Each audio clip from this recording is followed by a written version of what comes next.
अस्सलाम वालेकुम। आज हम लोग स्टडी करेंगे डिटर्मिनेंट सोफा मैट्रिसेस। हमारे पास 2x2 का मैट्रिसेस हो तो हम उसका डिटर्मिनेंट कैसे फाइंड करते हैं। अगर 2x2 का मैट्रिसेस हो तो हम उसका डिटर्मिनेंट इस तरह से फाइंड करते हैं कि हमारे पास AD माइनस BC ये फॉर्मूला होता है डिटर्मिनेंट फाइंड करने का। अब इसमें ये इस तरह से चलता है ABCD, ठीक है। वैसे भी देख सकते हैं कि क्रॉस मल्टीप्लिकेशन होती है, A को D से मल्टीप्लाई करवाते हैं, देन माइनस, और फिर B को C से मल्टीप्लाई करवाते हैं। तो ये क्या हो जाएगा, 3 multiply by -4 then -7 multiply by 1। तो इसको हम सिंपल आगे सोल्व कर लेंगे और सोल्व करने के बाद ये हमारे पास इसका आंसर आ जाएगा। ये इसका आंसर आ गया। अगर हमारे पास 3x3 का मैट्रिक्स हो तो उसका डिटर्मिनेंट हम कैसे फाइंड करते हैं, ध्यान से देखिएगा। सबसे पहले जो फर्स्ट नंबर होता है उसको हम प्लस में लिखते हैं, जो सेकंड नंबर होता है उसको माइनस में लिखते हैं, और जो थर्ड नंबर होता है उसको प्लस में लिखते हैं। ये याद रखिएगा बस, ठीक है। तो पहला नंबर प्लस में, यानी कि जो फर्स्ट है वो 1 मैट्रिक्स, ठीक है। अच्छा, 1 हमने फर्स्ट नंबर लिख लिया।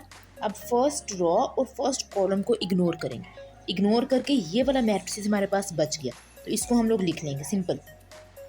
देन सेकंड नंबर मैंने क्या बताया था, माइनस का होता है, माइनस। अब सेकंड नंबर क्या है हमारे पास, -2 लिख लिया, मैट्रिक्स ड्रॉ किया हमने। इन दोनों को इग्नोर करेंगे, हमारे पास बचा -2 और -4 इस साइड पर, और यहाँ पर बच गया 1, ये मैट्रिक्स बच गया। देन थर्ड नंबर मैंने क्या कहा था, प्लस का होगा, तो थर्ड नंबर लिखा, मैट्रिक्स ड्रॉ किया। थर्ड नंबर का रॉ और कॉलम को इग्नोर करेंगे तो ये मैट्रिक्स हमारे पास बच गया, जो कि हमने लिख लेना, ठीक हो गया। अब हमने क्या करना है, सिंपल, अब हम इसको सिंपल क्या करेंगे, सोल्व करेंगे, वही 2x2 मैट्रिक्स का फॉर्मूला लगा के। क्रॉस मल्टीप्लिकेशन, A को D से यानी कि 3 को 2 से मल्टीप्लाई, देन -1 को -3 से मल्टीप्लाई, देन फिर माइनस माइनस क्या हो जाएगा, +2, और दोबारा इसको सोल्व करेंगे क्रॉस मल्टीप्लिकेशन में। -2 multiply by 2 then -1 multiply by 4, फिर उसके बाद ब्रैकेट क्लोज, फिर 3 है +3, फिर उसके बाद दोबारा से क्रॉस मल्टीप्लिकेशन, -2 को -3 से मल्टीप्लाई करवाएंगे, फिर -3 को 4 से मल्टीप्लाई करवाएंगे। अब ये मल्टीप्लिकेशन हो गया, अब इसको सिंपल सोल्व कर लेंगे।